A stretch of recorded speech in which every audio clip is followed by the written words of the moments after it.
catamaran, ça commence par faire un peu peur, par donner le vertige, par donner la joie, le plaisir d'y aller. Et c'est la joie d'être dessus. C'est amusant. Ça commence par des vagues brusques, des vagues qui font une couverture d'eau, des vagues sauvages, enragées, ensorcelées, adressées. Les vagues se jettent sur nous, elles donnent envie de tomber. Elles nous mouillent, mais on ne sent rien. Quand on est dessus, on est heureux. C'est être trempé comme après un bain. Avoir froid et se recevoir les vagues en pleine figure. Se recevoir le vent en pleine figure. C'est le vent, les vagues, la vitesse. Le vent qui est un souffle de géant. Le catamaran, c'est quelque chose de bien. C'est être déçu de s'arrêter. C'est vouloir rester longtemps. C'est la joie qui sursaute partout en nous et c'est insupportable. C'est à naviguer pendant des jours et des jours. On se sent propulsé dans les airs, par les vagues, et quand on retombe, on a le cœur brisé. Alors, je m'appelle Véronique Bury, comme l'a dit Pascal. Je suis maître formateur à Orléans. Maître formateur, ça veut dire que je suis d'abord maîtresse, à 2/3 de temps dans une classe. Formateur, ça veut dire qu'un tiers de mon temps de travail est dévolu à l'IUFM. Et je suis maître formateur spécialisé en EPS. Donc là, je vais vous parler de mon action de maîtresse, ou d'institutrice, ou de professeur d'école, au choix. Et de mon action plus spécifiquement vers la voile, de mon expérience et du travail que j'ai fait avec mes élèves. Alors, j'ai fait un clin d'œil à certains de mes élèves en intitulant mon intervention « Lever l'ancre ». Ce sont des élèves de ma classe, il y a quelques années, qui avaient donné ce titre-là à leur recueil de souvenirs de classe de mer, qu'ils l'avaient appelé « Lever l'ancre » pour bien montrer qu'ils étaient voileux. Et il n'y a pas de faute d'orthographe, c'est encre avec un E, parce qu'ils étaient en classe. Donc le jeu de mots, c'est eux qui l'avaient fait. Puis à côté, j'ai mis un petit dessin d'Hélène, un petit clin d'œil. Alors ce dessin, il a été fait en fin de cycle. Si vous pouvez vous en douter quand vous voyez l'optimiste.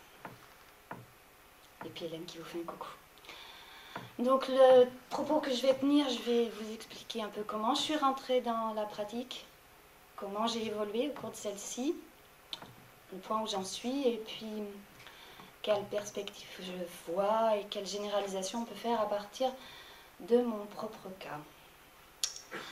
Alors j'ai une histoire qui est peut-être... Enfin bon, je suis arrivée à la voile uniquement par la voile scolaire. Je n'ai aucun passé de voileuse. Je n'ai jamais pratiqué la voile étant enfant. Je ne suis venue à la voile que par mes élèves. Alors j'ai fait énormément de classes de mer, toujours avec option voile. Mais les premières, je restais au bord parce que je ne savais pas que je pouvais aller plus loin que le bord. Bon. En 1990, la base de loisirs d'Orléans a été ouverte et ma classe a été choisie par les CPC de l'époque pour servir de site d'expérience. Ceci parce que je travaillais en ZEP, dans une des ZEP les plus difficiles de mon département, et qu'ils avaient envie de voir ce que pouvaient en tirer des enfants issus de ce type de milieu. Donc à la fin du cycle, il a fallu que je donne mon avis et j'ai dit que si l'activité était intéressante et enrichissante, il me paraissait indispensable que l'enseignant ait une formation, même minimale, afin de ne pas être cantonné au rôle de celle qui donne les prénoms des enfants au BE. Alors l'année suivante, les CPC ont organisé une demi-journée de formation dans le cadre des animations pédagogiques. Alors une demi-journée, c'est pas long, mais bon. C'était pour qu'on se rencontre sur le plan d'eau, qu'on rencontre les intervenants, qu'on voit quel était le matériel sur lequel les élèves allaient naviguer, des optis, qui nous donnent les exigences légales, le test, enfin, tout ce qu'il fallait, et les demandes des intervenants par rapport à la tenue des élèves. Cette formation était courte, mais elle était obligatoire à partir du moment où on inscrivait sa classe sur les cycles d'activité nautique. Alors sur la base de loisirs, il y a voile, mais il y a aussi kayak et aviron. À la suite de cette formation, les CPC, qui étaient des militants UCEP, insistaient fortement pour qu'on s'inscrive à une semaine de formation voile. organisée par l'UCEP pendant les vacances scolaires de février. Donc, je me suis inscrite à cette semaine de formation avec d'autres enseignants, tous débutants en voile, mais qui avaient envie de s'approprier un peu l'activité pour en faire mieux profiter leurs élèves. Quand on suivait tout ce cycle-là, notre classe était prioritaire pour pouvoir bénéficier du cycle de voile à Orléans pour une classe de mer derrière. J'ai redoublé cette formation à l'île Charlemagne plein de fois. Puis à la suite je crois que j'ai dû le faire 3 ou 4 fois, au moins 3 fois, je pense 4. Les BE de la base qui s'occupaient de ce stage en même temps que les militants UCEP nous ont poussés, enfin je dis nous parce qu'on a été plusieurs, pour aller plus loin. Et ils nous ont dit, mais pourquoi vous ne passez pas le monitorat? Bon, pourquoi pas. Mais ce monitorat, il n'avait qu'un but. Pas du tout qu'on aille encadrer des centres de vacances, pas du tout qu'on aille encadrer de la voile ailleurs. On voulait juste participer à l'encadrement de nos classes et puis affiner un peu nos connaissances sur l'activité, nous donner des moyens, des outils pour faire des cycles voiles de nos élèves à la base de loisirs ou en mer, en classe de mer, des unités d'apprentissage réelles, pertinentes, efficaces, conformes au programme. Donc, je suis tombée dedans. Alors, ma classe est inscrite au cycle de voile d'Orléans tous les ans depuis la création de la base. Ça veut dire que j'ai quand même fait un certain nombre de cycles.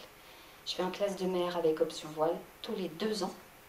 Alors, uniquement tous les 2 ans, parce que j'ai une collègue qui veut partir aussi et qu'on est obligé de se partager l'enveloppe financière.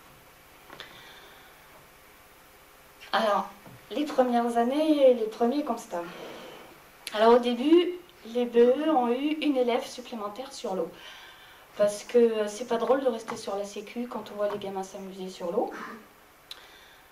Et puis parce que aussi, j'ai un BE qui m'a dit un jour, alors que j'intervenais auprès des gamins, qu'il n'était pas là que pour conduire le bateau à moteur.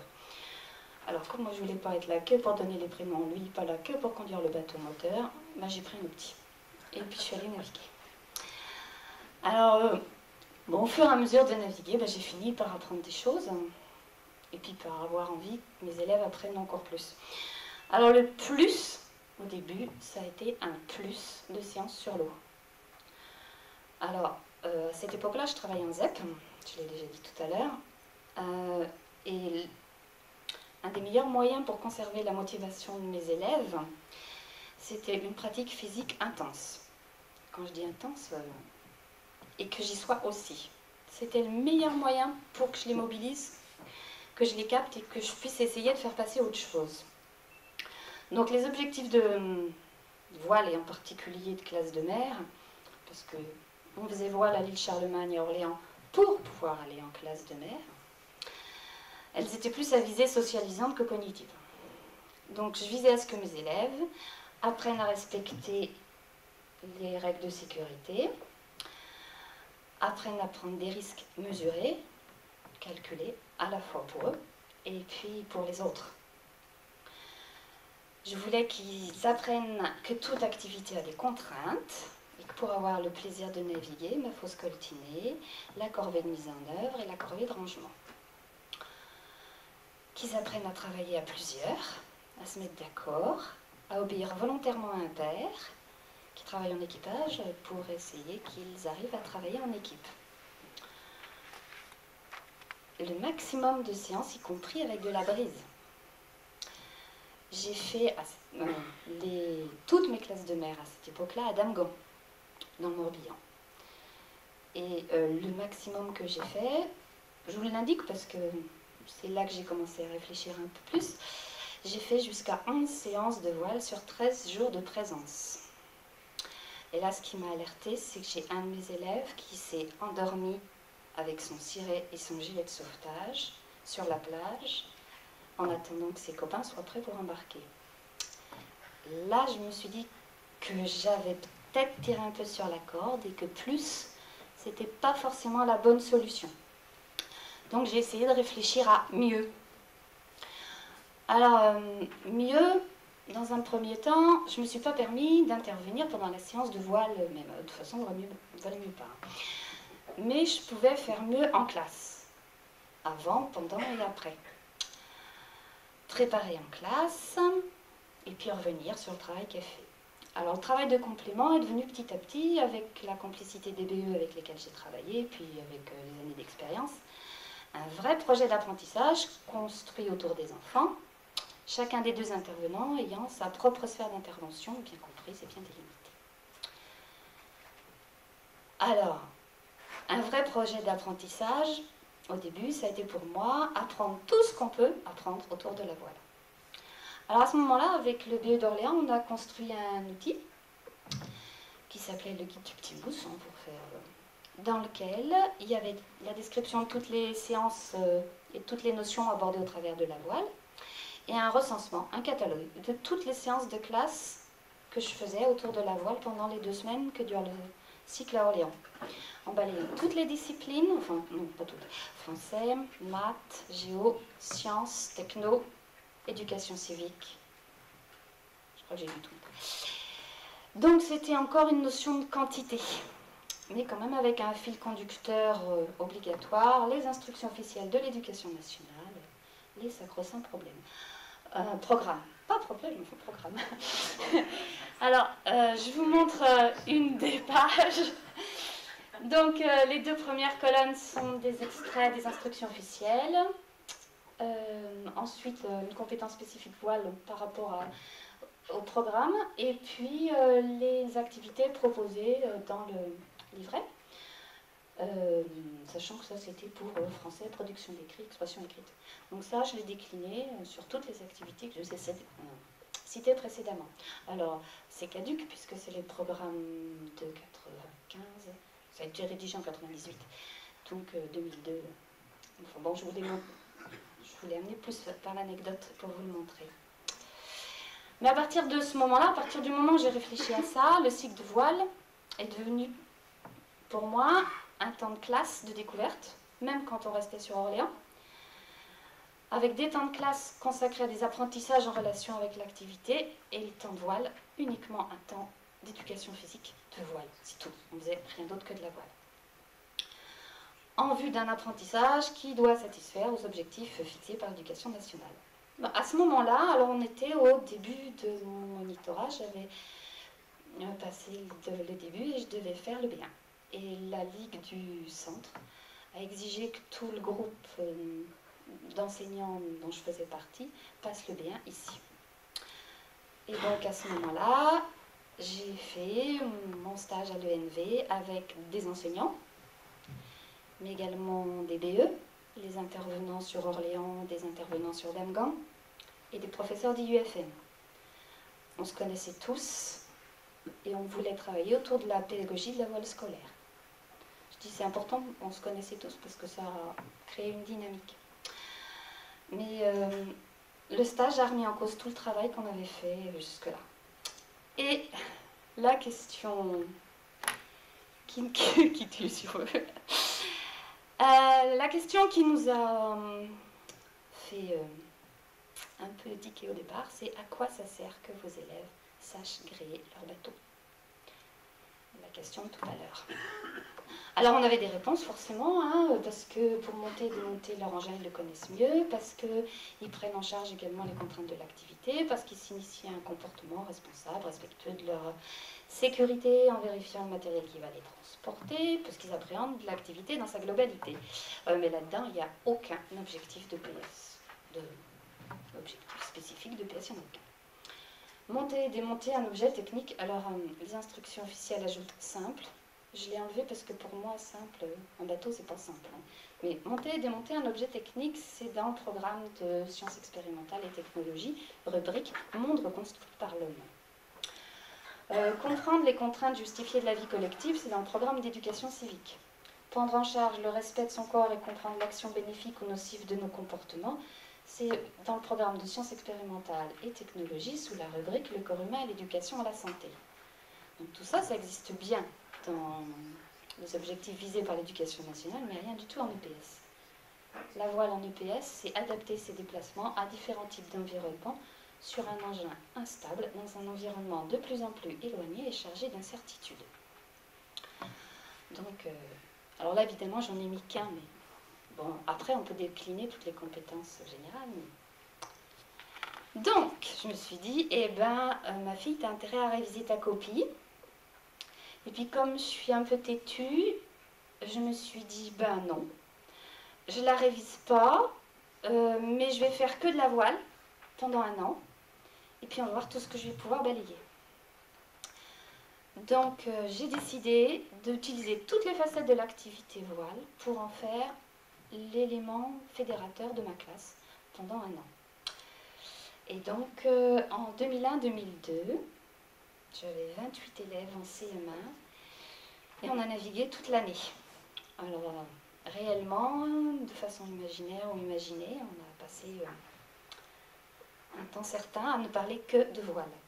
Donc en octobre, on a fait 2 semaines de stage de voile sur Optimiste à la base de loisirs d'Orléans. Ça a été un peu le détonateur, l'impulsion. Novembre-décembre 2001, on a suivi la course Transat Jacques Vabre à travers les journaux, l'équipe, Voilier, etc.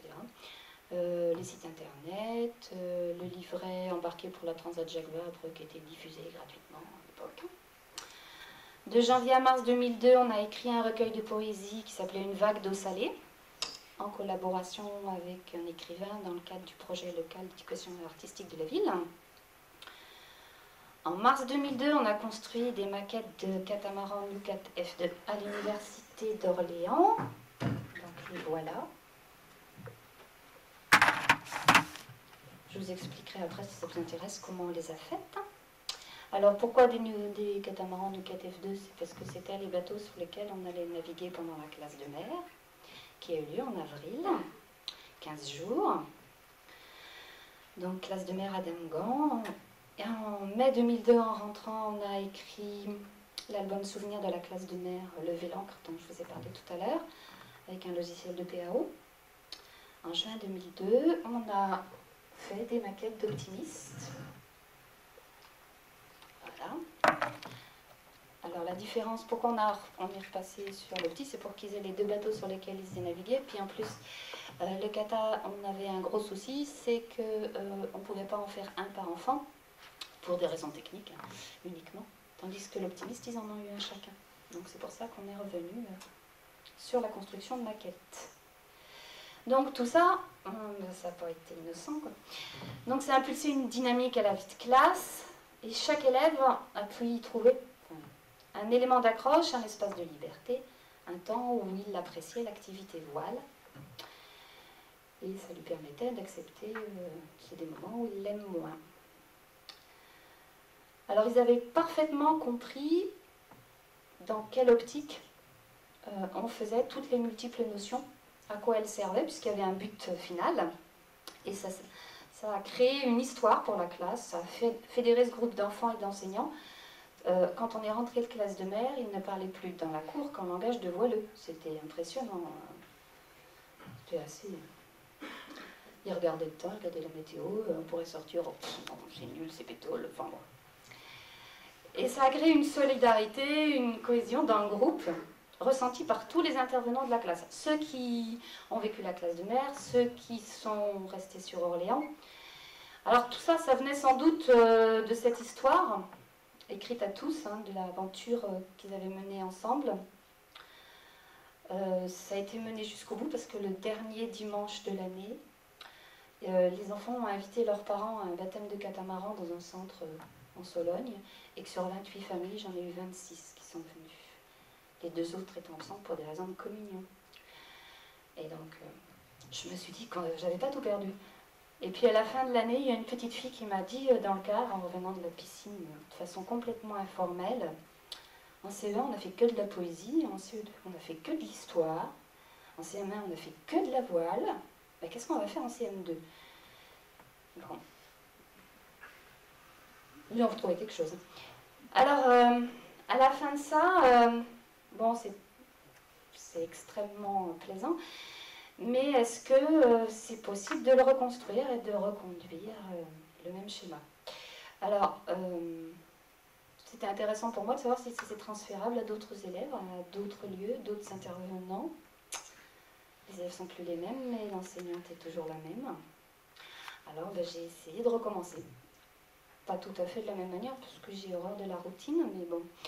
Alors je continue à aller tous les ans sur la base de loisirs d'Orléans, avec les mêmes objectifs. Initier mes élèves à la voile, pour qu'ils puissent ensuite aller naviguer en mer, pour aller quelque part, pour se construire un voyage. Alors j'ai changé les lieux de classe de mer et donc les intervenants. Donc en 2005, je suis allée au Sable d'Olonne. C'est pas un hasard, c'est parce que on avait travaillé sur le Vendée Globe en 2004. Et donc là, je suis partie pratiquer la voile sur un plan d'eau que je ne connaissais pas, avec des intervenants que je ne connaissais pas non plus, mais qui ne me connaissaient pas, surtout. Ça m'a demandé de l'acharnement, de la ténacité. C'était pour moi la première fois depuis plus de 10 ans que je changeais de site de classe de mer et que je sollicitais les services d'un prestataire, une école de voile. Parce qu'Adam Gans, c'est pour une école de voile, les bateaux appartiennent au centre et le BE est un employé du centre. Alors, d'une part, l'éloignement complique les échanges.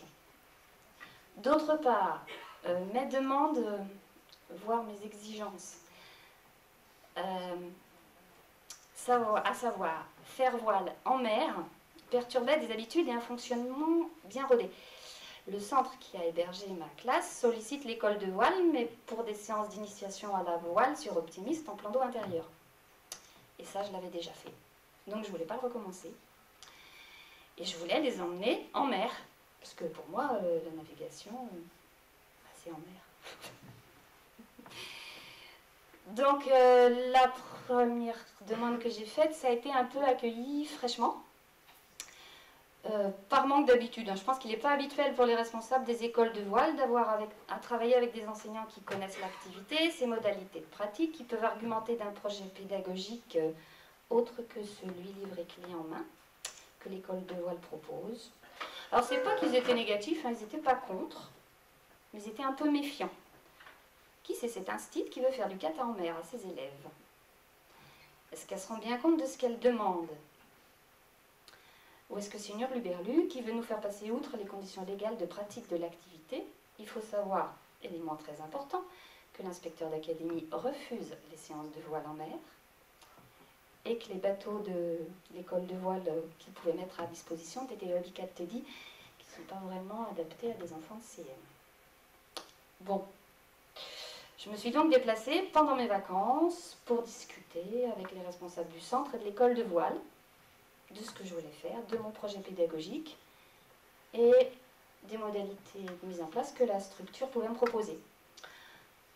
Se mettre autour d'une table, ça a été déterminant et ça a permis de faire correspondre au mieux mes demandes aux possibilités de l'école de voile. C'est vrai que quand j'avais rédigé le projet, j'étais pas du tout au courant de ce qu'ils pouvaient me proposer, mais eux, quand ils l'avaient reçu, ils n'étaient pas du tout au courant de ce que j'étais capable de faire non plus. Alors, il a permis également, outre de faire connaissance, de clarifier les rôles, devoirs, champs d'intervention et champs de responsabilité de chacun. Donc j'ai rédigé un avenant à mon projet pédagogique mettant en clair tout ça et que j'ai envoyé pour validation à l'inspection académique de Vendée. Et puis j'ai pu faire voile en mer, à condition que je me mouille pour de vrai en acceptant de mettre les katanes des élèves à l'eau. C'est pas vraiment un souci. Quelque temps avant notre départ, j'ai envoyé un courrier au BE chargé de nous encadrer en lui soumettant mon projet pédagogique, en lui demandant s'il souhaitait que je fasse travailler des notions particulières à mes élèves avant notre venue. Je n'ai pas eu de réponse tout de suite, donc j'ai quand même fait des choses. J'ai travaillé sur le bateau avec lequel nous allions naviguer, les rapprochements que les enfants pouvaient faire avec l'optimiste et puis les différences. Et puis j'ai eu un coup de téléphone qui m'a demandé quel était le niveau de mes élèves, ce qu'ils savaient faire et à quel standard ils en étaient. Ça, je ne savais pas répondre. Bon. Sur les 5 séances dont nous avons bénéficié pendant notre séjour, il y en a eu 3 en mer et 2 sur le plan d'eau parce qu'il faisait beaucoup trop fort. Le vent était beaucoup trop fort pour pouvoir sortir en mer. Les 3 premières séances ont été encadrées par des BE en formation parce que c'était au Sable d'Olonne, puis qu'il y a un centre de formation. donc sous la responsabilité d'un formateur. Alors, les 2 premières séances ont été, alors on parle des 3 premières, mais alors là, les 2 premières, elles ont été très fortes émotionnellement pour mes élèves. C'était la première fois sur un grand bateau, et la deuxième fois, ça a été par vent fort, enfin, fort, maniable, mais quand même conséquent. Et les 2 séances ont été très dures à vivre pour un grand nombre d'enfants. Ils étaient très enthousiastes et très volontaires en partant, et ils ont eu peur, les 3 quarts.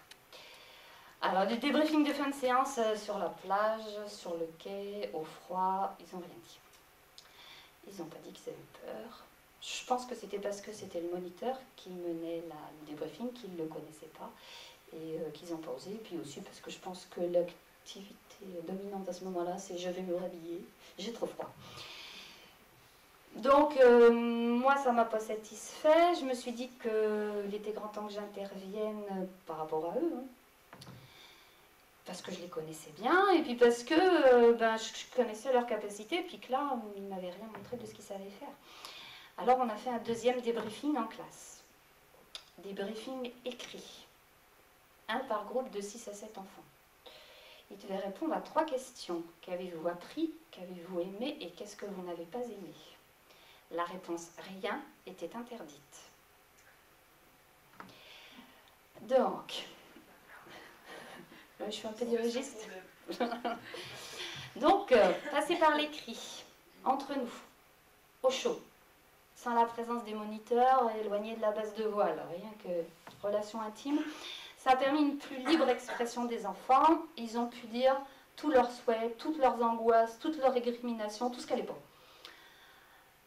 Ça a permis aussi de dédramatiser, parce que ça leur a montré qu'ils avaient tous été confrontés au même problème, que ce n'était pas simplement un bateau qui avait ce problème-là, mais à peu près tous, et que quelques-uns avaient trouvé des solutions. Ça m'a permis à moi de voir où étaient les soucis et comment on pouvait faire évoluer les choses de façon à ce que les enfants continuent à apprendre. Par exemple, beaucoup d'enfants ont dit qu'en kata, ils avaient peur de tourner. Le premier exercice qui leur avait été demandé, c'était de faire un parcours travers-travers de 50 mètres de long entre 2 bouées. Ils ont eu l'impression de passer leur temps à tourner. Et ils ont eu peur tout le temps. Le seul groupe qui n'a pas eu peur, c'est celui qui s'est fait toute la longueur de la plage à l'aller, qui a fait demi-tour au bout, puis qui est revenu, donc qui a tourné une fois. Donc ceux-là, ils étaient... Ouais, ils trouvaient que c'était speed, que ça faisait peur, mais peur bien, quoi. Peur qui fait plaisir. Alors, j'ai ramassé tous les écrits, je suis allée les porter à l'école de voile, et puis ils en ont fait leur miel, parce que la séance suivante a été nettement mieux adaptée aux demandes et aux possibilités des enfants. Et les BE m'ont demandé que je fasse encore le même type de débriefing à la fin de la séance. Donc on a joué comme ça sur échange. Et ce qui m'est apparu, c'est que, en plus du projet pédagogique, il faut construire des relations de confiance entre les intervenants et que ça demande du temps, de l'énergie, mais que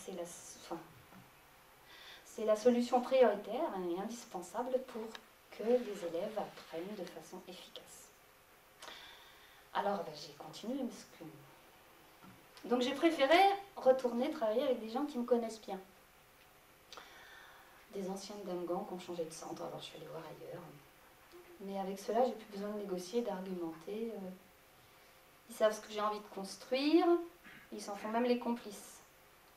En plus, ils exercent dans un site superbe, ça fait toujours plaisir. Et puis, ils ont suivi le même stage que moi à l'UNV, ici, en 2001. Donc, cette année, j'ai emmené mes élèves naviguer leurs 8 séances à Orléans, 4 séances sur Optimiste, 4 séances sur catamaran KL10-5, et puis 10 jours sur l'île d'Ars, du 16 au 25 octobre dernier sur catamaran KL10 aussi. C'était aussi une petite idée. La motivation, le fil conducteur du projet était de les emmener à la découverte du Golfe et de ses îles grâce à la voile. Le projet s'appelait d'îles au singulier, puisque la base de loisirs à Orléans s'appelle la base de loisirs de l'île Charlemagne, en île au pluriel, pour les îles du Golfe. Donc j'ai construit ce séjour très à l'avance, d'une part parce que ça me faisait plaisir, mais aussi parce que Construire un projet pédagogique de classe transplantée à faire pour le 16 octobre, ça veut dire 8 semaines avant, qui doit être déposé 8 semaines avant, c'est plein mois d'août, inspection fermée. Donc il doit être construit pour le 30 juin. Donc ça veut dire vraiment très à l'avance. Donc bon, je l'ai construit avec les intervenants sur place, le directeur du centre, le chef de base, plus les 2 BE qui encadreraient aussi. Bon, sur place, on a forcément été obligé de le revoir parce que les conditions météo ne sont pas forcément clémentes. Donc à Orléans, on a préparé le séjour comme d'habitude. Alors le comme d'habitude, pour moi, ça veut dire qu'après chaque séance de voile, ils ont une fiche comme celle que vous voyez là. Alors je ne sais pas si vous arrivez à lire parce que c'est tout petit. Mais donc après chaque séance, ils ont une fiche bilan sur laquelle ils reportent ce qu'ils sont censés avoir appris pendant la séance. Bon, il n'y a pas tout, mais bon, l'important pour moi, c'est qu'ils voient que moi, ça m'intéresse. Et que l'apprentissage qu'on fait sur la base de loisirs et à la voile, c'est partie prenante de la vie de classe. Et c'est partie prenante des activités de la classe. Ils sont en classe.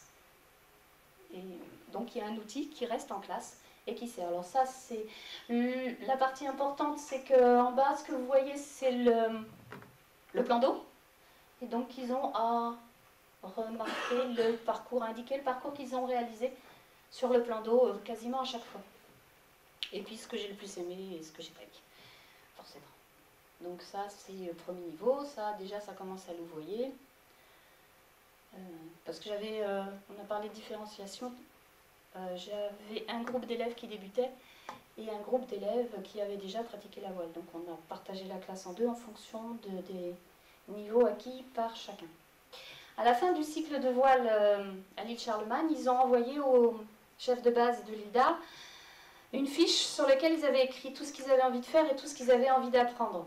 Alors, tout ce qu'ils avaient envie de faire, tout ce qu'ils avaient envie d'apprendre, ça a été très fortement marqué par ce qu'ils avaient vu à l'île Charlemagne. En particulier, le jeudi, ils ont vu les universitaires faire du hobby 16 et du trapèze. Et ça, je peux vous dire qu'ils en mouraient d'envie. Alors, même si on n'a pas pu en faire sur l'île d'Ars, rien que le fait de les énoncer, ça a permis aux élèves de se projeter et d'anticiper un peu sur le séjour et d'arriver sur site avec des demandes. Alors bon, il y a le trapèze, mais il y avait aussi faire le tour de l'île, il y avait faire des courses, il y avait, bon, donc il y avait des choses diverses et variées. Bon, c'était pas mal. Alors en analysant à chaud ce qui s'est passé à chaud, parce que le 25 octobre c'est pas loin et que moi j'ai pas revu mes élèves depuis. Donc je dirais que je suis retombée dans mes vieux travers, à savoir en faire encore un petit peu plus. On a fini le séjour, mes élèves et moi, sur les genoux.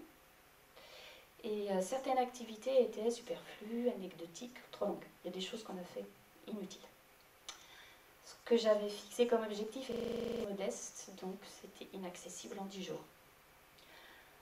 Pourtant, en ce qui concerne uniquement la voile, les élèves ont bien progressé, ils ont pu pratiquer même dans la brise avec un bonheur visible.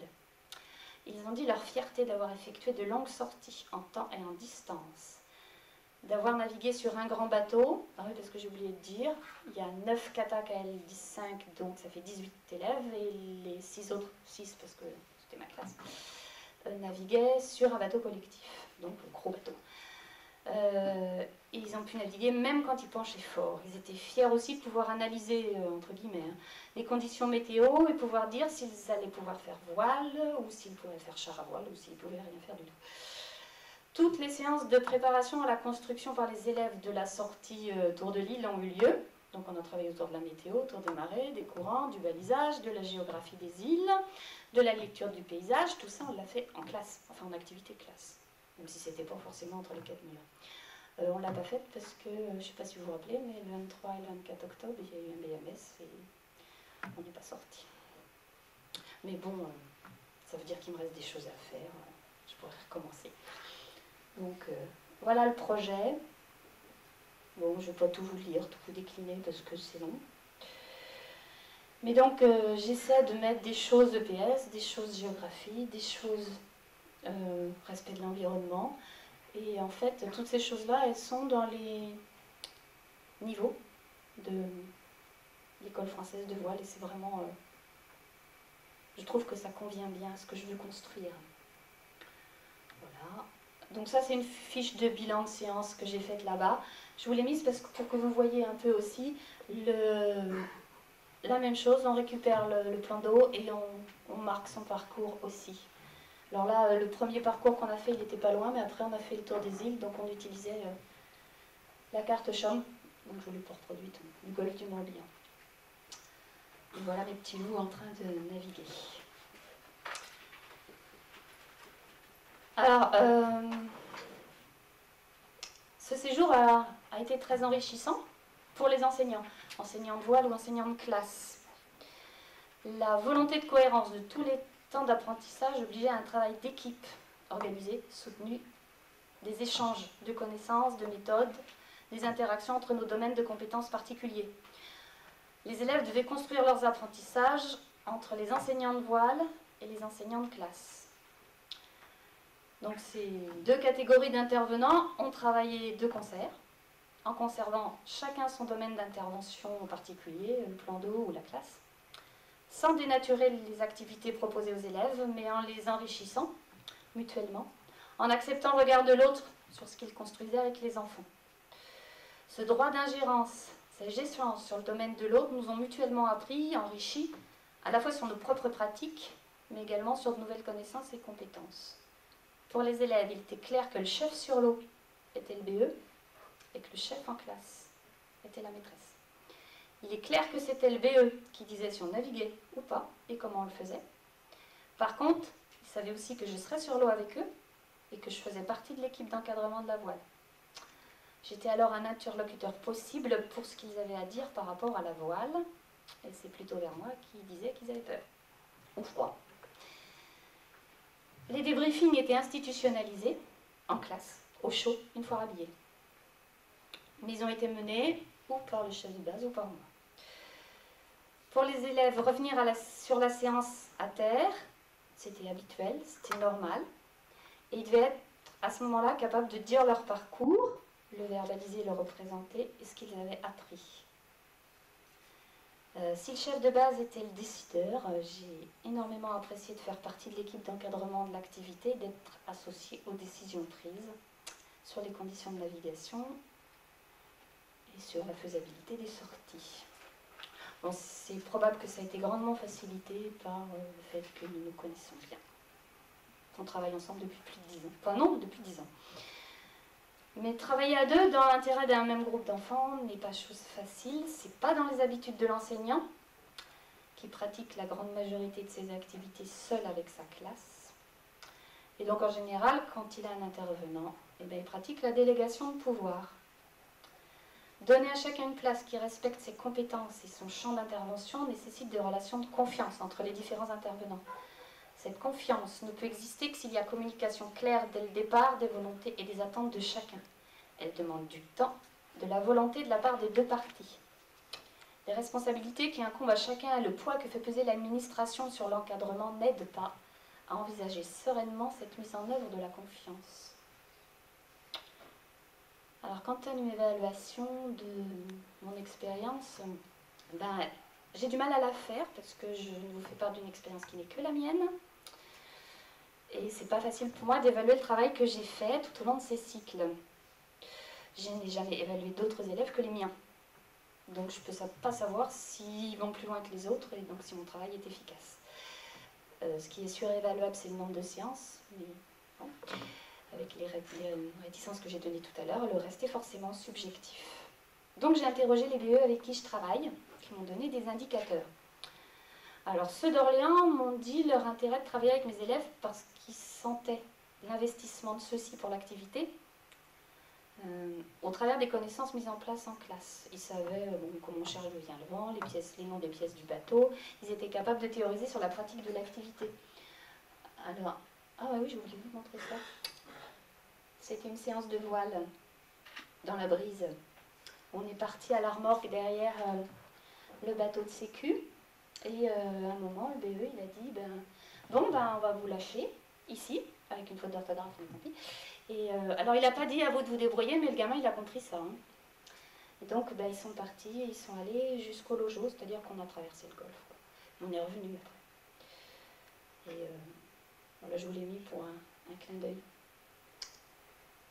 Donc quand je dis en classe théoriser sur l'activité, c'est que les maquettes, elles ne nous servent pas seulement à faire de la techno, mais elles nous servent aussi parce qu'elles sont taille Playmobil.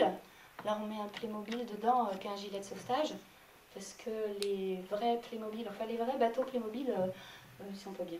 C'est pas des vrais optimistes, et puis c'est pas des vrais katas, alors ils m'ont pas plu.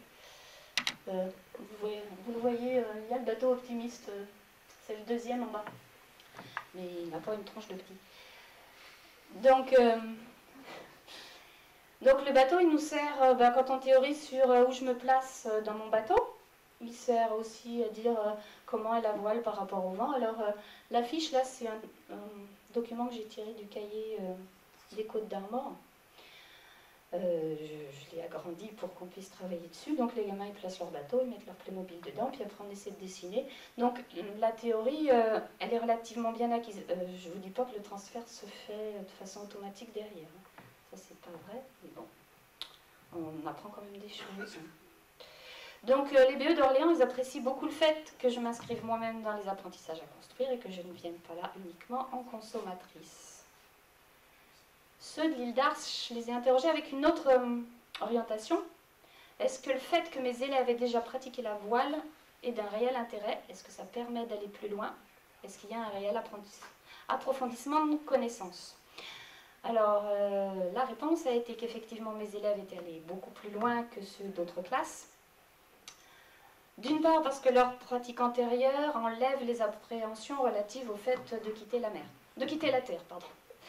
Donc ça, ils l'ont déjà évacué, ils l'ont déjà vécu, donc ça avance.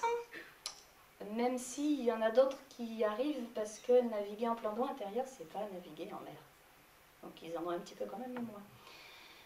En plus, bon, ils sont habitués au débriefing, ça leur sert à quelque chose, ils savent s'en resservir, et les séances sont plus faciles à exploiter. Sur l'eau, le fait qu'ils connaissent déjà un certain nombre de choses facilite l'échange d'informations. Mes élèves sont rapides, efficaces, plus rapides, plus efficaces. Ça permet d'envisager des sorties plus longues, plus difficiles dans la brise. Et le fait que moi j'aille sur l'eau, soit en catamaran, soit en bateau de sécu, motive les élèves. Ça aide à la mise en œuvre, surtout d'un point de vue affectif, parce que sur l'eau, je sais quel enfant il faut solliciter, quel autre il faut rassurer, quel gamin il faut aller voir. Ça aide à la régulation du groupe. Toutefois, un bémol, les enfants sont sollicités à fond tout au long du séjour. À la fin du séjour, ils sont fatigués et nettement moins pertinents. Alors ça a fait dire au chef de base, alors je vous lis parce qu'il m'a donné son petit topo. Le travail fait avec la classe pendant ce dernier séjour n'est pas directement transférable. Il ne peut être demandé à chaque enseignant de devenir moniteur de voile, de faire des fiches pédagogiques pour chaque séance avec des retours formalisés.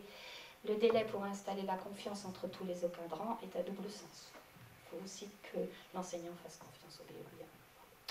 Toutefois, le travail mené ensemble depuis plusieurs années m'a permis de savoir m'adapter beaucoup plus facilement aux demandes explicites ou implicites d'autres enseignants. La vision de l'enseignant par rapport à l'activité, ses demandes particulières sont plus faciles à analyser. Vient-il pour travailler de la voile pure ou plutôt la socialisation à travers la voile? Une plus grande souplesse a été acquise. Le travail au quotidien sur la base est ainsi facilité. Tous les intervenants, enseignants comme BE, n'en sont que plus satisfaits. Voilà, c'était son avis à lui. Donc, quelle suite je vois? Alors, mon investissement personnel n'est pas un modèle. Je sais que chacun n'a pas forcément le temps, ni les moyens, ni l'envie de donner autant. Toutefois, il est important que toute activité choisie par un enseignant soit investie par lui. Et je dis bien toute activité choisie, je ne parle pas seulement de la voile. Même si c'est du français, même si c'est des maths, il faut peut-être un peu qu'on s'y plonge. Et qu'il ne délègue pas tous les apprentissages à un tiers, aussi qualifié soit-il. C'est demandé par les instructions officielles, mais il faut en donner les moyens en termes de temps de formation, de temps de réflexion, en termes d'outils, pour que les collègues puissent faire de cette demande autre chose qu'un vœu pieux.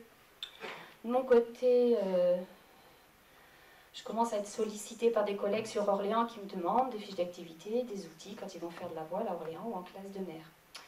Et puis comme je suis formatrice à l'IUFM, je suis sollicitée par de jeunes collègues qui demandent à partir en classe de mer en même temps que moi, parce que ça les rassure d'avoir quelqu'un qui a de l'expérience pour les épauler. Donc, plein de problématiques. Trouver le site qui convienne à ce qu'on a envie de construire avec ses élèves, y trouver les personnes avec qui on peut travailler. Ça fait beaucoup de variables aléatoires à prendre en compte dans la construction d'un projet pédagogique. Et sans oublier qu'il faut également prendre en compte toutes les tâches administratives imposées par les inspections, plus le montage financier requis pour pouvoir emmener les enfants soit en cycle, soit en classe de découverte. Les instructions officielles incitent au départ en classe de découverte. La circulaire de janvier 2005, elle dit bien que c'est bien.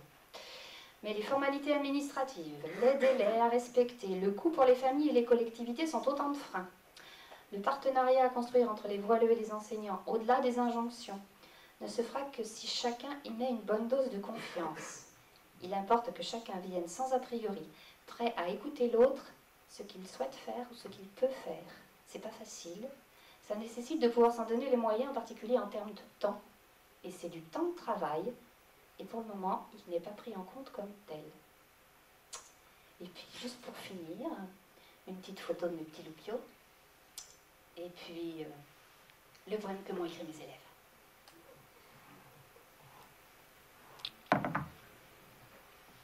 Je sais pas, vous arrivez à le lire ou pas?